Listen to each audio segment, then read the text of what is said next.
Class 4 का ये social studies का चैप्टर 5 हम लोग देख रहे हैं, the southern plateau. Southern plateau अगर आप देखें कि हम लोग ऑलरेडी देख लिए, नॉर्दर्न हिमालय देख लिए, फिर नॉर्दर्न प्लेन देख लिए, फिर हम लोग उसके बाद जाके मैंने जो सेंट्रल हाईलैंड था वो देखे। अब यहाँ पर साउदर्न प्लेट्यू किसको कहते हैं, उसको कैसे हम पहचानेंगे कि वो साउदर्न प्लेट्यू है। तो features of the southern plateau कि उसकी क्या क्या विशेषताएँ उसको देखते हैं। तो to the south of the northern plain, अगर नॉर्दर्न प्लेन जहाँ से हम लोग देखे थे, नॉर्दर्न प्लेन जो कि मैदानी भाग था, उसके नीचे को हम लोग भाग को साउदर्न प्लेट्यू कहते हैं। ये ट्रायंगुलर इन शेप है, इसका जो शेप है ट्रायंगुलर है, लेकिन ये उल्टा दिख रहा है ट्रायंगल में, इस तरह से रिवर्स है। It covers a large part of India, ये इंडिया का बहुत बड़ा पार्ट को कवर करता है। और it is surrounded by the Aravalli range, जैसे यहाँ पर अगर आप देख रहे हैं कि it is surrounded by the Aravalli range, Rajmahal hills, eastern Ghat and western Ghat. तो ये जो साउदर्न प्लेट्यू चारों ओर से घिरा हुआ है, इसके चारों ओर मतलब एक तरफ अरावली रेंज है, अगर अरावली रेंज देखेंगे तो यहाँ पर नॉर्थ ईस्ट में अरावली रेंज है। उसका राजमहल हिल्स देखेंगे तो अरावली रेंज नॉर्थ वेस्ट में है और नॉर्थ ईस्ट में राजमहल हिल्स है।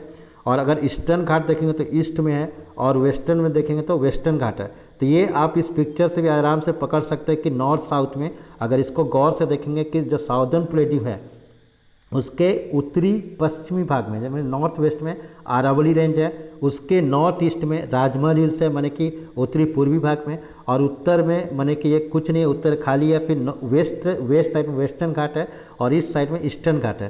तो ये पिक्चर से ज़्यादा आप क्लियर होंगे। फिर उसका मैप में अगर देखते हैं तो यहाँ पर जो साउदर्न प्लेट्यू है, इसको अगर मैप में समझने की कोशिश करेंगे तो यहाँ पर जो साउदर्न प्लेट्यू, जैसे कि हम बताया कि नॉर्थ ईस्ट में यहाँ पर अरावली रेंज है, उसके बाद जाके नॉर्थ ईस्ट में यहाँ पर राजमहल हिल्स है, और यहाँ पर वेस्टर्न घाट है, यहाँ पर ईस्टर्न घाट है।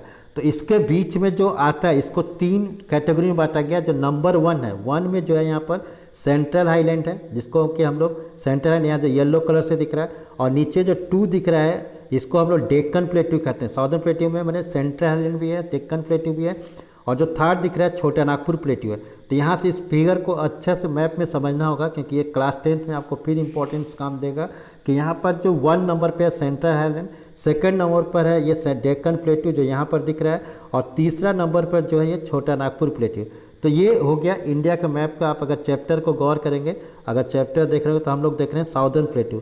साउदर्न प्लेट्यू माने कि उसके फीचर कैसे विशेषताएं आप कैसे पकड़ेंगे।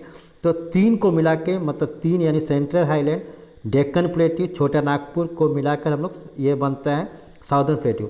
अब नर्मदा वैली, जो नर्मदा जो बहता है, जो इसको नर्मदा अगर देखेंगे तो नर्मदा और तापी इस बीच से यहाँ से ऐसे जाता है, यहाँ से जो बहता है नर्मदा तापी जो है, तो ये 2 भाग में साउदर्न प्लेट्यू को बांटता है, एक नॉर्थर्न भाग में, एक साउदर्न भाग में। तो अब यहाँ देख रहे हैं कि कैसे भाग बांटता है, तो यही दिख रहा है कि Narmada valley, the Narmada valley divide the southern plateau into 2 part, 2 part में बांटता है। एक कहलाता है ऊपर का भाग जो सेंट्रल हाईलैंड, जैसे दिखा है कि ऊपर का भाग को सेंट्रल हाईलैंड और नीचे वाला भाग को डेक्कन प्लेट्यू। तो 2 भाग में बांटता है। तो northern valley divide the southern plateau into 2 parts, central highland और डेक्कन प्लेट्यू। नॉर्थ में सेंट्रल हाईलैंड है, डेक्कन प्लेट्यू साउथ में है। तो ये ऑलरेडी मैप में हम इसको चर्चा कर चुके हैं, लेकिन इसको आप धीरे धीरे समझिएगा। अब सेंट्रल हाईलैंड क्या चीज़ है इसको समझना होगा। तो the part of peninsular line north of the Narmada river, हम बोले कि नर्मदा रिवर के ऊपर में जो यहाँ पर नॉर्थ में सेंट्रल आइलैंड है, is called the central island. These island are made up of hard igneous and metamorphic rock. याद रखिएगा सेंट्रल हाईलैंड जो है, यहाँ पर आइलैंड लिखा गया, हाईलैंड होगा। अगर यहाँ पर जो ये मिस्टेक से हो गया, टाइपिंग मिस्टेक है, यहाँ हाईलैंड होगा तो ये आइलैंड लिखा गया है। तो यहाँ पर दीज हाईलैंड्स, यहाँ क्या होगा, हाईलैंड होगा। Are made up of hard igneous and metamorphic rock. Igneous मैंने क्या है, जो लावा जब निकलता है, वोल्केनिक एरप्शंस होता है, ज्वालामुखी होता है, तो जब लावा निकलता है तो इग्निशियस रॉक होता है, फिर वो चेंज कुछ सालों बाद वो मेटामॉर्फिक रॉक हो जाता है। तो ये सेंट्रल हाईलैंड का फीचर्स है। अब इट इज़ बॉर्डर्ड बाय, जैसे हम बताया कि पहले ही बताया था कि साउदर्न प्लेट्यू के नॉर्थ वेस्ट में क्या चीज़ है, अरावली रेंज। तो ये अरावली रेंज लिखा हुआ है bordered by. And central highland include the Malwa plateau in the west, west में देखिएगा तो मालवा प्लेट्यू भी है, और ईस्ट में छोटा नागपुर प्लेट्यू। तो central highlands are wider in the west, west में ये थोड़ा सा चौड़ा रहता है, और जो ईस्ट आते आते नैरो हो जाता है। The eastward extension of Malwa plateau is locally known as the Bundelkhand. अगर मालवा प्लेट्यू को ईस्ट में जाएंगे तो उसको बुंदेलखंड या बघेलखंड कहते हैं। इसको याद रखिएगा, 10th में बहुत इंपॉर्टेंट है। छोटा Nagpur plateau in the east is drained by Damodar river. जो ईस्ट में हम पहले ही बताया कि जो ईस्ट में नॉर्थ ईस्ट में हम बताए थे कि छोटे नागपुर प्लेट्यू है, तो वहाँ पर जो उसको पानी मिलता है दामोदर रिवर से, रिवर दामोदर से, और दामोदर वैली कॉरपोरेशन में वहाँ बिजली बनता है, तो उसको हम लोग southern tributary of the Ganga river भी कहते हैं कि दामोदर को हम लोग कहा जाता है कि southern tributary of the Ganga river, river Ganga का साउदर्न ट्रिब्यूटरी। अब डेक्कन प्लेट्यू, तो डेक्कन प्लेट्यू क्या चीज़ है कि जो जहाँ से साउदर्न प्लेट्यू माने कि जहाँ से नर्मदा या तापी रिवर है उसके नीचे वाला भाग को, साउथ वाला भाग को हम लोग नर्मदा कहते हैं, ये डेक्कन प्लेट्यू कहते हैं। तो Deccan plateau is triangular land mass that lies to the south of the river Narmada, Narmada south में। The Deccan plateau is higher in the west, west में ऊंचा होता है और ईस्टवर्ड जाते जाते उसका जो स्लोप है डाउनवर्ड हो जाता है।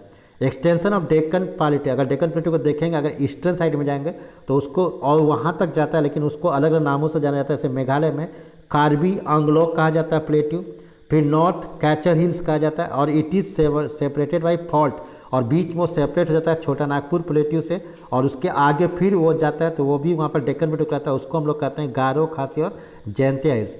अब यहाँ पर वर्कशीट है, आपको यहाँ पर देख रहे हैं कि give one word from text the four, कि इसको टेक्स्ट से आंसर लिखना है। A large and flat area of land which is higher than the land around it, क्या कहा जाता है उसको, प्लेट्यू कहा जाता है कि माउंटेन कहा जाता है कि प्लेन कहा जाता है। A kind of dance drama popular in Maharashtra, Maharashtra में कौन सा डांस है, इसका बुक देखिएगा, इसलिए कुछ क्वेश्चन हम बुक में से भी डाले हैं। ओनली ए पर्टिकुलर सीजन, कौन सीजन पर्टिकुलर सीजन होता है, that can produce good crops, दूसरा कौन प्रोड्यूस इसमें होता है, साउदर्न में कौन कौन क्रॉप्स होता है। ट्रू फॉल्स लिखना, southern plateau is triangular in shape and land in the Rocky and uneven, तो इसको ट्रू या फॉल्स। फिर उसका highland which is almost flag on the top called the peninsular, तो इसको आप पाँचों को पढ़कर इसको आप जूम थोड़ा सा इसको पॉज कर लीजिए और इसका आंसर लिखिए। फिर मल्टीपल चॉइस क्वेश्चन है, southern plateau of India is, पहला 4 ऑप्शन है, square in shape, triangular shape, या रेक्टेंगुलर शेप, या circular shape. Narmada valley divide the southern plateau into, तो यहाँ 4 ऑप्शन है, इसको भी आप देख सकते हैं, इसको आंसर आप इसको पॉज करके लिखिए। फिर state doesn't lie in the Deccan plateau, कौन सा डेक्कन प्लेट्यू में नहीं आता है जो 4 स्टेट में से। फिर जॉग फॉल्स, जिसका नाम गैरसोबा हिल्स भी है, फॉल्स है, किस नदी में आता है। फिर उसके बाद देखिए दशहरा, उगटी, शिवरात्रि और इम्पोर्टेंट फेस्टिवल, किसका फेस्टिवल है, किस स्टेट का फेस्टिवल है, तो इसको भी पॉज कर लिखिए। और फिर 2 क्वेश्चन है, name the state that lie in the छोटा नागपुर प्लेट्यू, कौन कौन से स्टेट आता है। Name any 5 river found in the Deccan plateau, और डेक्कन प्लेट्यू में कौन कौन जो नदी है उसका 5 नदी लिखना है। अगर कहीं डाउट है तो आप कमेंट बॉक्स में इसको दे सकते हैं। Thank you.